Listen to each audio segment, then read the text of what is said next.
My name is Jonathan Schechter. I run the Schechter Tour. This is our first annual State of Our Environment. And places like Jackson Hole are growing and changing much more rapidly than the world as a whole. And it really has a potential to tremendously affect the things that brought us all into this community, into this region. And by community, I really think of Jackson Hole as one larger community spanning 2 states and 3 counties. So the idea was, what's really going on here? And can we learn, and can we learn from other places, and can we teach other places as well? So that's what got us going. And so the first portion of our efforts is really learn. What do we know about this community on a factual basis?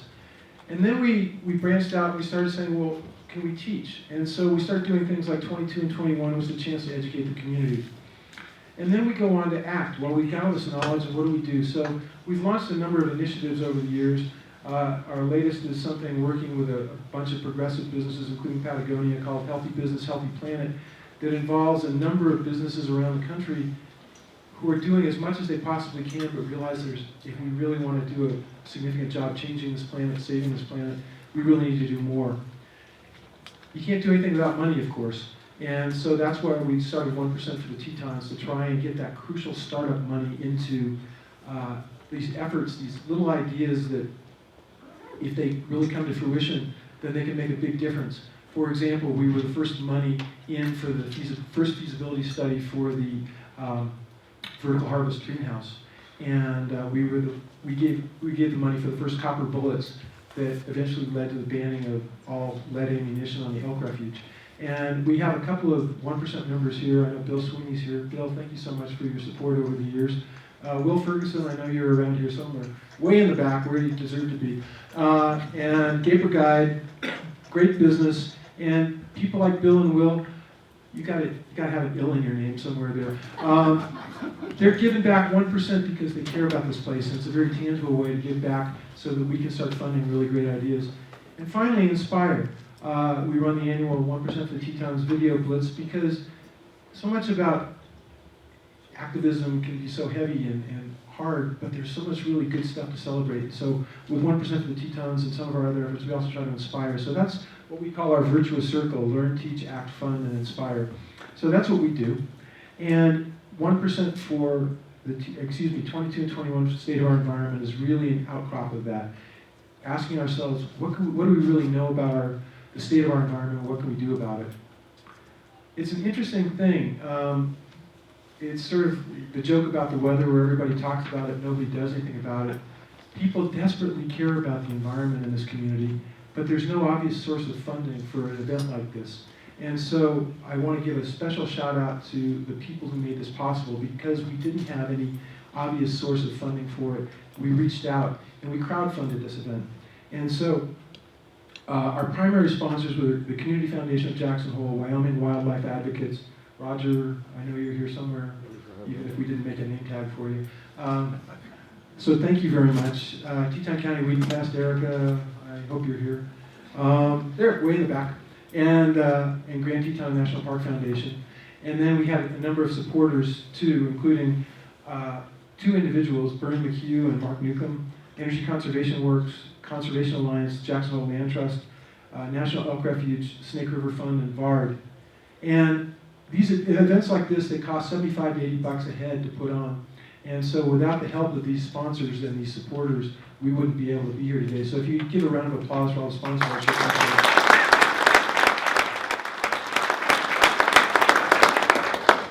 I'd also like to thank the Cracker Jack crew at Spring Creek Ranch, Marla Strait, Lizzie Clark, and Steve Price for putting this on.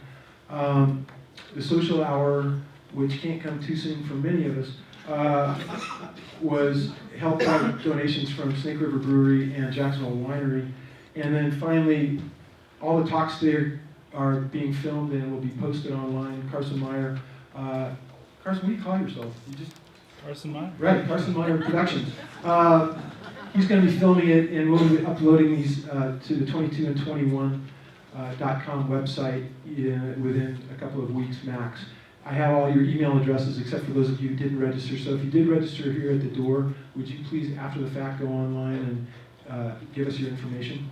That would be great. For many of you, the highlight of the day is about to come. Under one chair at every table is a little envelope from Spring Creek Ranch for some sort of prize. So if you can look under your chair.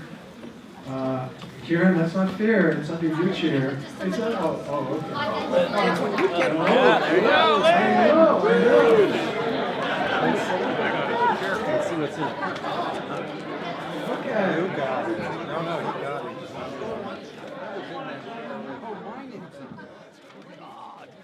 What is it? Okay, that's pretty much about it. Thank you very much. You can, thanks for coming. So we just peeked. Great. So I'm going to break my remarks into two, but I want to start with Schechter's equation for life, which is that satisfaction equals reality minus expectations. And the point of this equation is that if your expectations are high or if they're misaligned with reality, then you've got a real problem. And because it's going to be very hard to be satisfied. And the reason I mention this is because my assumption here, I'm bringing in assumptions about expectations. I think that this room is filled with 140 bright and passionate people. And I would say that each of you have your own reasons for being here. There's something about the title, there's something about the place, there's something about this that really speaks to you.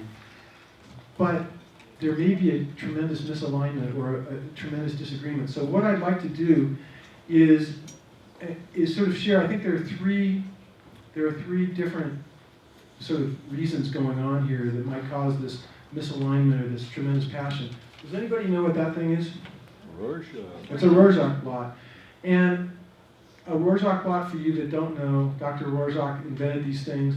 And basically the idea was that you could see in it anything that you wanted to see. And then he'd sit there and go, oh, very interesting, as you told him what you saw. And I would argue that the way that we see the environment is very much a Rorschach blot. We all bring our particular interests and biases, and it's a very different thing. And so there's sort of a blank canvas here. We all share this tremendous passion, but we don't necessarily share the same perception. And I saw this wonderful quote from Zelda Fitzgerald, the wife of F. Scott Fitzgerald, that nobody's ever measured, not even poets, how much the heart can hold. And I think that's the spirit that animates so many of us who live here, that animates so many of us who visit here. And so I think this combination of this blank slate plus the passion, plus among the embarrassment of riches that we have here in Teton County and the greater Tetons region is a whole number of issues that revolve around the environment. And just in the last couple of weeks since I announced this conference, people have emailed me, written me, stopped me in the street, and talked about all of these things, which, by God, they wanted to make sure they were discussed at this session. We're not going to do that. And so I'm really, quite literally, the agenda for this was not settled until about 6 o'clock last night, which is why, for those of you who looked online and couldn't find it, that was the reason. Because what I was really struggling with is how do we harness all the passion in this room and all the energy? And how do we lift your passion and your energy and your interest in the environment to a higher level? And God knows there are going to be ample opportunities to talk about the Moose Wilson Road or grizzly bears or solid waste disposal or any of the other specific issues. But what I'd really like to do today is use this time for us to talk about what really matters and trying to take this really deep look into what we're going to do. So we're going to start with a table exercise. And in front of each of your seats,